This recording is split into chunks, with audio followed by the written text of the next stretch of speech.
Hi and welcome back sa aking vlog plus chika per minute, trending, entertainment news, and so on. Kahapon ay sinurpresa tayo ng isang trending news galing sa entertainment na si Neri Naig ay naaresto sa kasong securities violation estafa. So, itong si Neri Naig ay may convention or event nung last Saturday kung saan siya ay magigesting sana. Pero dahil nga nasundan ng pulis, si Neri Naig dahil sa social media, dun siya naaresto sa mismong event. At ang nakakagulat pa nito, isa siya sa 7th most wanted person dahil nga sa 14 counts of violating the Security Regulation Code with recommended bail of 126,000 for each count. Hindi ako into mathematics pero let's say 120,000 pesos times 14 kasi nga per count per each count yun ang sinabi ng SPD. Laki-laki din ang bill na 'to, pero tingin ko ay kaya naman nilang bayaran dahil sobrang yaman na ni Nery. Pero hindi pa natatapos ang problema kasi sabi ng korte, hindi daw recommended ang bail sa syndicated estafa case. Actually, di ako familiar sa mga law at ayoko rin siyempre magsalita into details. Ang alam ko lang estafa ay parang nag-scam, may scam na nangyari at tungkol ito sa pera at negosyo or may naloko. Parang ganon. Yung isa niyang kaso, yung Section 27 ng RA 8799 is yung paglabag na may kinalaman dun sa isa pa niyang case, yung syndicated na sa estafa. Ayon dun sa nakalagay sa warrant, isa siyang endorser sa dun sa isang company. So, naengganyo yung mga nag-complain na mag-invest dahil nandun siya as endorser. Yun ang sabi ng SPD. So, yun nga, nagmo-monitor sila kay Neri hanggang sa nakita nga yung event nung last Saturday kung saan isa nga siya sa guest dun sa event na yon. Kaya, pumunta sila dun sa Pasay City area. Naka-Facebook Live kasi ito. Yung dalawa daw na nag-complain ay taga Cavite at Batangas. At ang naipundar nila or na-invest ay total of 1.5 million. Endorser nga lang siya. Tapos ayon na rin sa nakalagay doon sa information is hindi rin siguro alam kung ano yung talagang takbo ng company kasi nga endorser siya. Pero syempre, pag endorser ka, titingnan mo kung ano yung background ng company na i-endorse mo. Kasi nakasalalay sa'yo yung company kaya ka nga kinuha. Hindi pa alam ni Neri na kung ano yung kinakasangkutan niya. Parang ang hirap din isipin, lalo na nakikita natin si Neri, laging post ng post, kakain na lang po-post. Pupunta na lang dito, ipo-post. So, very open naman si Neri para magtago.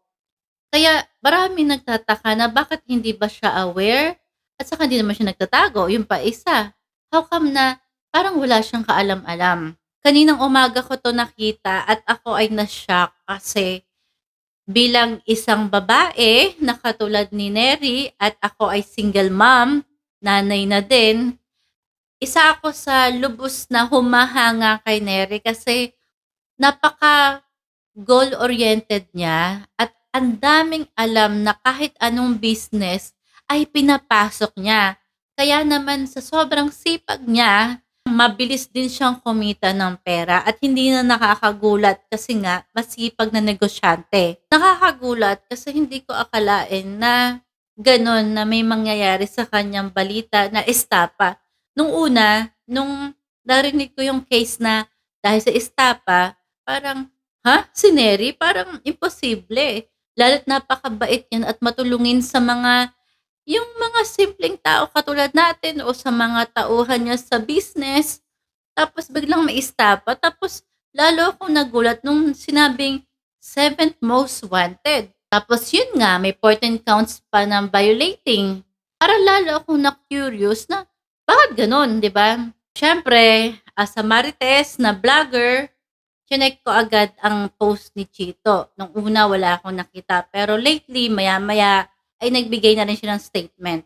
Ang sabi niya rito, praying na ma-sort out na ang lahat ng ito. Kawawa naman yung asawa ko. Never nanloko sa Neri at never siyang nanlamang sa kapwa. Never siyang kumuha or nanghingi ng pera kahit kanino man. Alam ng lahat yan. Tulong lang siya ng tulong hanggang kaya niya. Minsan kahit na hindi na makakabuti sa kanya. Kadalasan nga naaabuso na siya. Pero hinahayaan niya na lang basta't wala siyang ginawang masama. Pinapadyos na lang niya. Tulad ngayon, endorser lang siya. Kinasuhan siya ng mga nabiktima. Tapos, last week, bigla na lang siyang inaresto for the same case kahit na hindi pa siya binigyan ng notice na may bagong criminal complaint pala laban sa kanya at di niya na-defend yung sarili niya. So parang sinasabi dito na nakakapagtaka naman dahil isa lang siyang endorser. Bakit nasama siya sa problema ng company? Tapos, sinabi din niya dito na parang nagamit lang naman ang mukha niya at wala siyang ibang masamang hangarin sa kapwa dahil kahit siya ay nagbibigay sa kapwa at tumutulong at hindi siya nanghihingi ng pera sa ibang tao. Sabi pa niya dito is isa rin sa biktima si Neri daw. Bakit siya pa yung naunang inaresto? Bakit daw yung tao na nasangkot hindi pa rin nahuli, parang sinasabi dito na bigla-bigla na lang siyang inaresto nang wala silang natatanggap na kahit anong notice or letter coming from the police or kung saan man, parang biglang walang sign, bigla na lang siyang nahuli. Ang dami ng business ni Neri, bakit hindi na lang siya nag-concentrate dun sa mga dating negosyo niya? Aim siya ng aim ng hit high na maka-goal everyday na halos lahat ng negosyo ay pinasok na niya. Kaya tuloy, nasobrahan, ito ang nangyari. Bakit ang bilis ng pag-aresto kay Neri? Samantalang yung iba na mas grabe, harap-harapan na yung crime na ginagawa at scam, bakit ang tagal-tagal nilang nahuli? Pero si Neri, bakit isang iglap ay may gano'n na walang notice? Pero hindi ko rin masasagot yan dahil hindi naman ako lawyer at wala rin akong alam sa mga legal way. Pero unti-unti na ako natututo dahil iba-ibang sitwasyon yung aking mga nakikita sa social media. Tapos, sabi naman ng iba, kaya pala yumaman agad kasi easy money. Yung pala yung pagkawais niya. So yung wais niya na positivity naging negative sa mga netizens. Kasi nagulat sila na parang kaya naman pala maraming maraming negosyo, maraming pera. Basta bakit mabilis kumita ang isang Neri? Kasi yung pala ay may scam daw na nangyayari. Yung yun agad yung sinabi ng mga tao. Ayon naman sa mga journalist, gusto nilang marinig ang panig ni Neri. Pero walang sumagot coming from Neri's side. So, hindi rin natin alam sino ba talaga ang may kasalanan, sino ba ang totoong biktima, sino ang totoong suspect. There's always two sides of story. Kaya kailangan hintayin natin ang statement ng Dermacare. Hintayin din natin ang statement ng mga nag-complain, yung mga nag-invest. At lalong hintayin natin ang statement coming from Neri's side kasi hindi pa natin alam kung sino talaga yung totoong may sala ng lahat ng ito. Pero ang aral lang na nakuha ko dito sa kwento at yun din yung mga point of view na nabasa ko sa iba. Sabi nila, kung sana ay nakontento na si Neri kung anong meron siya, like simpleng restaurant or simpleng negosyo na salon, sana nag-stick na lang siya do'n.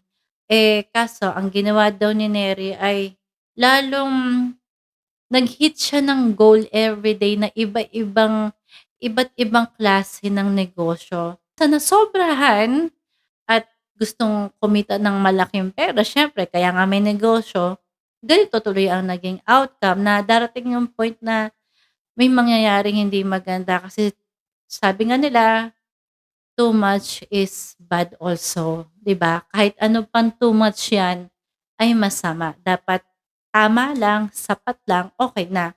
Kasi kung nag-concentrate lang siya sa simpleng negosyo niya, at least ngayon kasama niya yung pamilya niya, payapa lang ang buhay.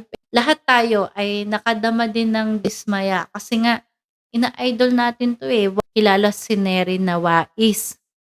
Pero bakit gano'n? Parang naging wais no more. Let's see kung anong mangyayari after this kasi for sure ay makakarinig din tayo ng mga statement galing sa bawat isa at do'n na rin natin malalaman kung sino pa talaga ang may kasalanan ng lahat.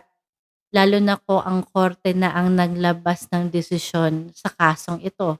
Wala rin akong masasabi kasi wala rin akong alam sa batas. At do'n naman sa mga netizen, 'wag muna tayong maghusga. Hindi pa natin alam kung ano talaga yung totoong resulta. 'Wag natin sabihin na baka si Nery ay siya yung mangloloko kasi bigla na lang siyang yumayaman everyday kaya pala ang wais niya. 'Wag gano'n.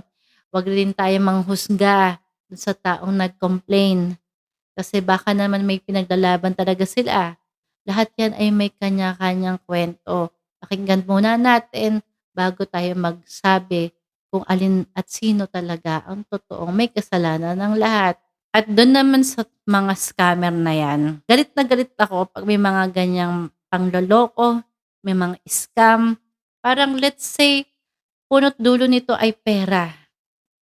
Ang problema talaga ay pera. Kung ayaw mo magkaroon ng problema, 'wag kang magpahiram ng pera, 'wag kang maglabas ng pera, 'wag kang manghingi ng pera at 'wag kang kumuha ng pera, gano'n lang 'yun. Sabi nga nila, "No money, no problem." Inis na inis ako sa mga taong manloloko na ginagamit ang kalokohan para lang makakuha at manglamang ng kapwa. Para sa akin mas simple, tamang may kinikita, may kinakain, nabubuhay ng tama, 'yun ang perfect life for me. Let's just wait and see. At kilala naman natin na si Nery Naig ay hindi lang basta artista, pero sikat na negosyante ito. Kaya hintayin na lang natin yung side nila. So sana ay nagustuhan niyo ang aking vlog, and if you want me to make a reaction to your favorite artist, yung mga trending news ngayon, please just do comment down below. At kung may nasabi akong hindi maganda, ako po ay humihingi na agad ng paumanhin sa aking nasabi at hindi ko po 'to isinasadya. Pero gusto ko lang talagang gumawa ng opinyon at reaction sa kay Nery Naik. Kasi ako'y isang tagahanga lang din niya dahil sa wais na buhay. So yun lang po. I hope you like my reaction and see you again tomorrow.